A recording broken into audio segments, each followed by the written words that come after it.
Welcome everyone out there that subscribes to our damn podcast. Now, we're not cussing when we say the damn podcast. We are saying it's the Denny's Auto Media Network podcast, and we are so excited that you guys are here. The last one that we did, 50 of you guys watched it on YouTube. 50. That's huge. That's like an increase of 200% from the last one that we did on my own. So shout out to these guys, Social Paragon, for leading the charge. But today what we want to talk about is cars that have been owned and bought and sold and the best cars out there.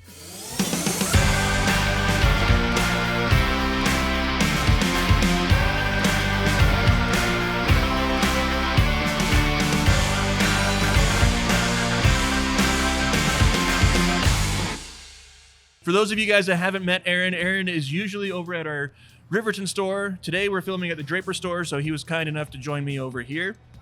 Arron is our foreman over at the Draper Riverton store, and he has owned a lot of cars. How many cars have you owned, Arron? To this date, about 50. 50 cars. Why have you owned so many cars, dude? I'm a caraholic, man. As simple as that.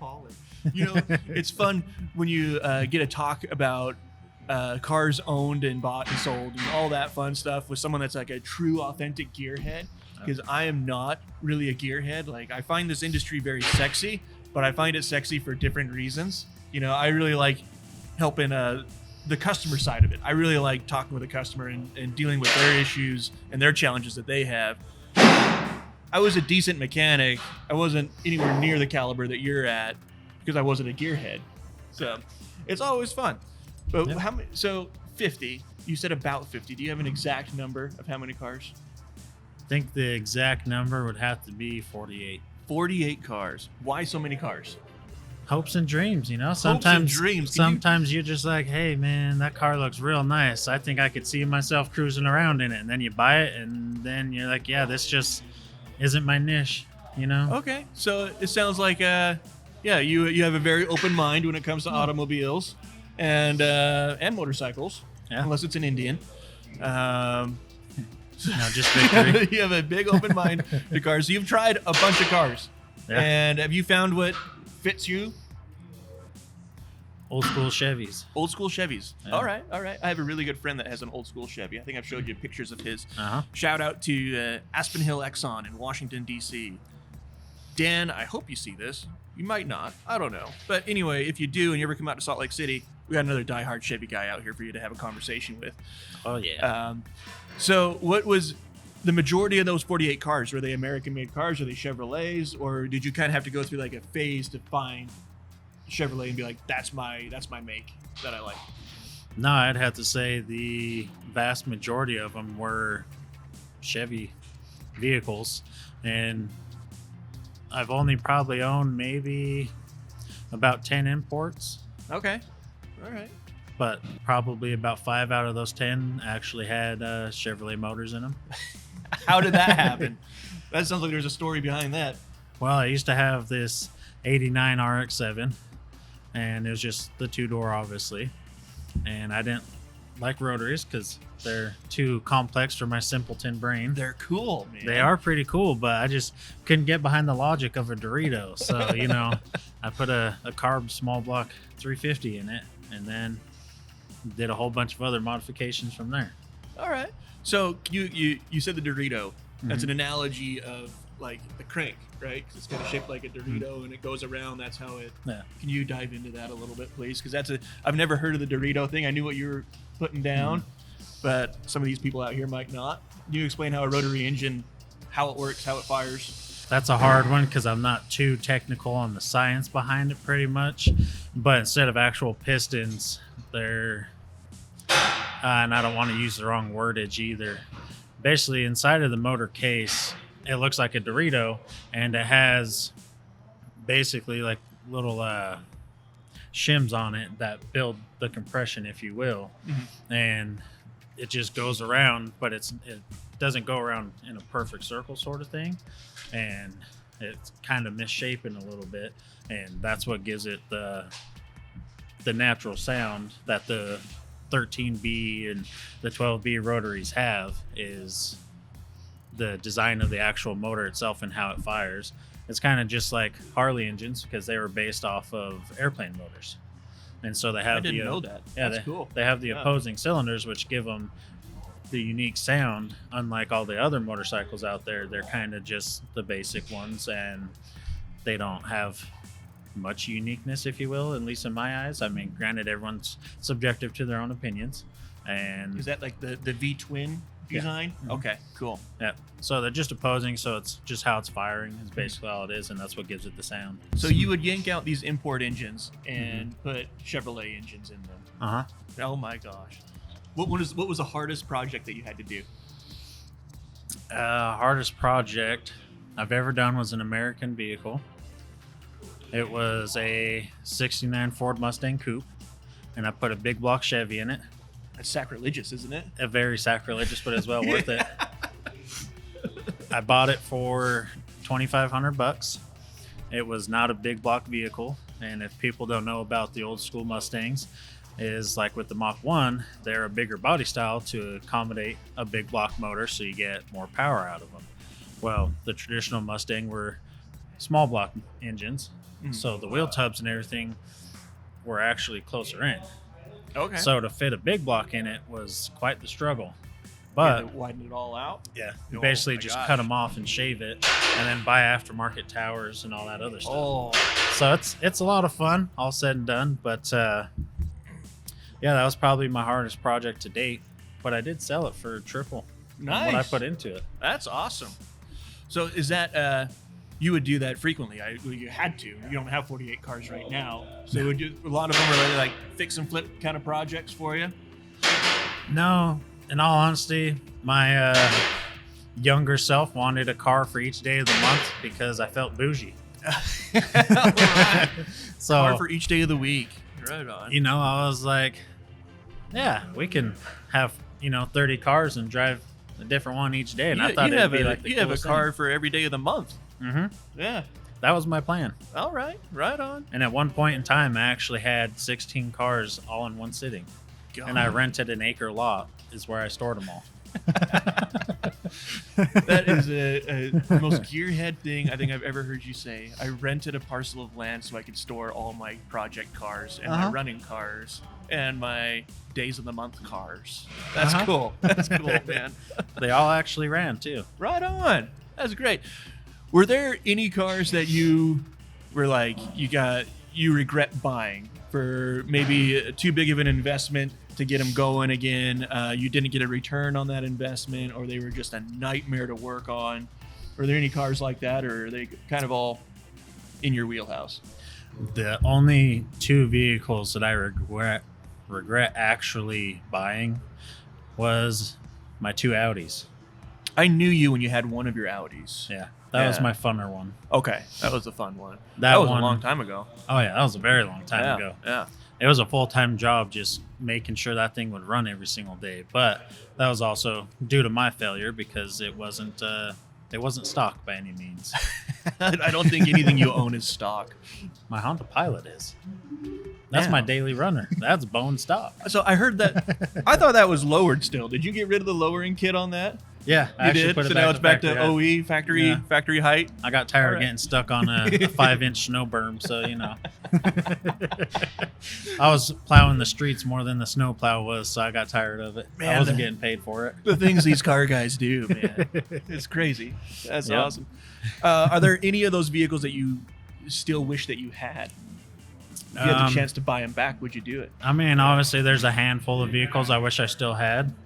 There is, on the top of my head, 3 of them that I wish I could get back. One of them was my 2-door Tahoe. It was a 93. And people call it a Blazer, but it's actually a Tahoe. Did all the gauges work in it? They did. Oh, Yeah, factory gauges. those of you guys that don't know, the 90s instrument clusters on GM vehicles were terrible. They were not reliable. Oh, yeah. I mean, they've gotten a little better over the years, but they still have their issues, for you know? sure. The next one would be, it was an 82 Blazer, and it was on airbags and had 22-inch wheels, and it was a very, very fancy vehicle. And I would say my last one that I still wish I had purely is just a weekend warrior, like go out and have fun, would be the 89 RX-7. Right on. Okay. Yeah.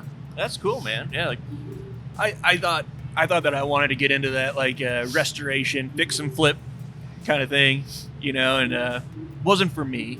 Yeah. Put it that way. I had a '66 Mustang before I started in this industry, and I was going to the U. I was like, I'm going to be a nutritionist. I don't want to do this. I just want something that I can kind of tinker on, whatever. And the engine was out. It had a 302. It didn't come with the 302. The car didn't, but when I bought it, I had the body and then the engine separate was a 302. Nice. So I tore apart the engine and I saw how I saw the crank throws and the connecting rods. And the next day I went to the administration office at the University of Utah and I said, see you later. And I went to Slick and signed up for trade school the next day. So that's how that started. And I built the engine. Well, I had a machine shop build the engine for me. So I didn't have any kind of confidence yet. Yeah. And then looking at what I had to do to it, I was like, I don't have that patience or the money or the know-how to do it without having the money, Yep. So I sold it. And then I got a 66 F100. That one I still wish I had. That one ran, needed minimal work. It was a cool truck. Can't remember what engine it had in it, but it was a fun one. But then again, totaling up all the things that I didn't know how to do that I would have to pay someone to do, that's way out of my budget. So I sold that one too. It tends to outweigh everything else. Uh-huh. But that's the fun part about, hot rodding in the sense is not necessarily restoring a car back to its original glory, because there are people out there who adore that and that's their niche. It's not mine. Yeah, I mine like either. the rats, man. Those are Yeah. cool. I like the vehicles to show their age and the story they tell because of everything that's behind it. So I'm not like the restoration guy now. I would like to have like a clean interior, Now, have I paid anybody for any of that? No. I just learn and do it myself. Yeah. Same with paint and body work. It's easier to do it yourself, plus you get the memories and the story with it. So that's all it is. There It's you all go. for the fun. I love that. It's man. relaxing. That's way cool. Yeah. I feel you there. Like if I ever had an old car, the interior would have to be, I'm going to take my wife around, so it'd have to be a comfortable interior. But other than that, I really don't care. As long as it starts. Yeah. So, back then, I found a local like hot rod car club kind of thing. I met him at a car show, and I asked him. I was like, "Man, I'm really interested in getting into like building hot rods and rat rods and stuff. Like, how do I do it?" And the guy's like, "Don't."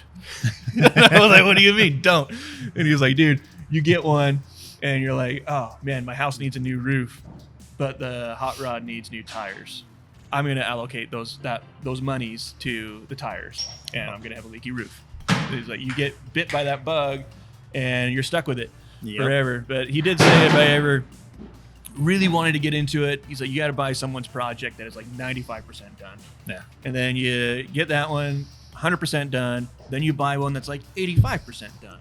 And you just kind of work your way down, which is, I thought it was a very unique way of looking about it. Yeah. What would you recommend for someone if they wanted to get into doing what you did with your 48 cars? I would definitely start off with buying one that is almost complete, just so that way it'd be easier. Because especially nowadays with how the finances look in every aspect of life, it's a little bit harder to get a car from ground zero and bring it all the way up to essentially the driving and restored condition that you would like to see it as. Where if you buy one that's about 85-90%, it's easier to achieve that goal. So we are filming in an active shop right now. Oh yeah, Corey, what do you want? stalkers. Come on over, Corey. For For those of you that watched last month's episode, you got to chat with Corey about winter safety tips. Corey, did you ever buy a snowboarding helmet? I did. He bought a snowboarding helmet. That's good. I don't know if you guys remember that story or not, but he conked his head pretty good and was seeing stars at Brighton. Not at night skiing either. It was during the daytime. So. Let's get back on topic now. Leave that in. That was cool. I thought that was pretty neat, man. What is your dream car? Well, I have a couple. I'm that kind of person. That's cool. I have a couple. I currently own one of them, which I will never get rid of. And I've had it for 11 years now, I think. About. Mhm. Yeah, I've had it for about 11 years. It's an 85 short bed single cab C10. Yeah, man. That's my hot rod. That thing's cool. It's loud. It's fun. You guys will hear Arron in the south end of the Salt Lake County. Oh, yeah. You'll hear him when he starts it up. Especially in like Twilla or anywhere else. It just echoes, it's real fun.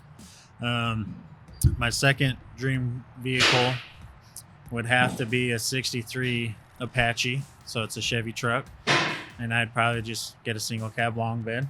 Right on. And my highly unattainable vehicle that I wish I could get, but I'd probably never be able to, so I'll deal with the little die-cast Hot Wheels, is a 69 Camaro. 69 Camaro. Right on. Yeah. Yeah. That's my ultimate vehicle right there. I remember with your square body that you were talking about. So, cool story. This square body was in Wyotech in Laramie. Yep. Is that where it was?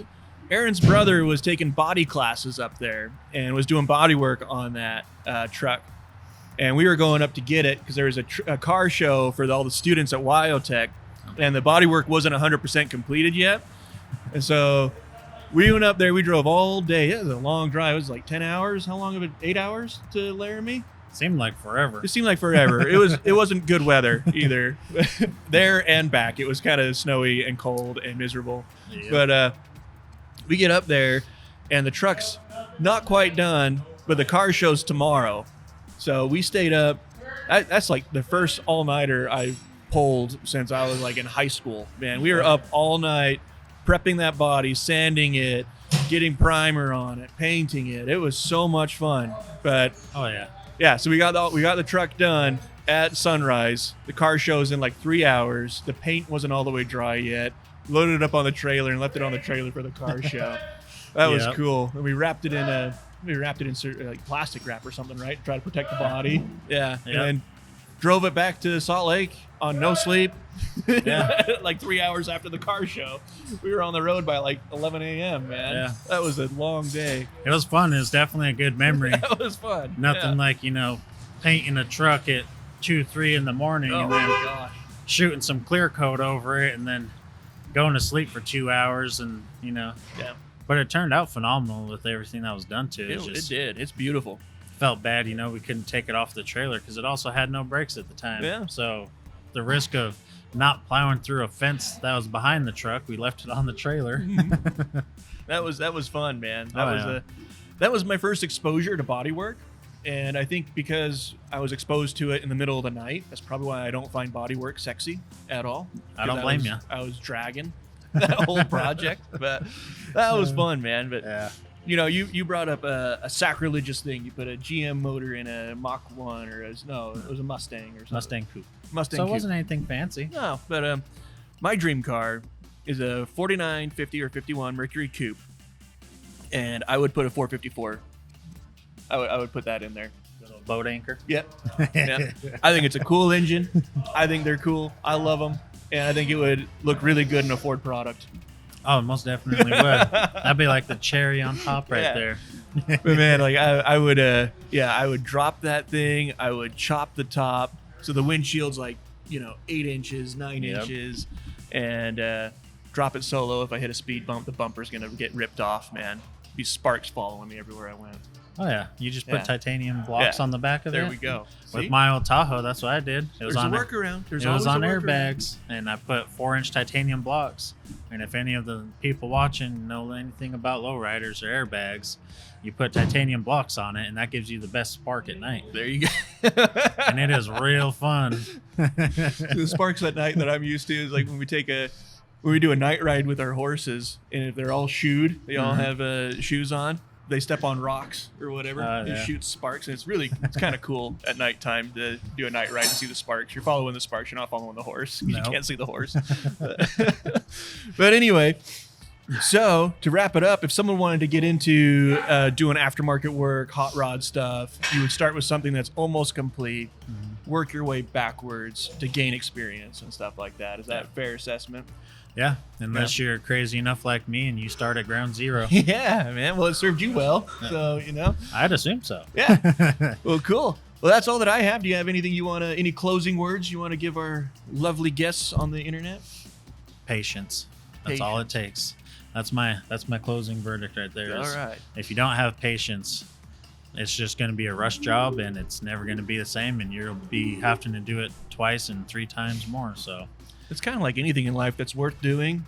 You have to have a lot of patience. Yeah. And you have to be willing to make some mistakes along the way.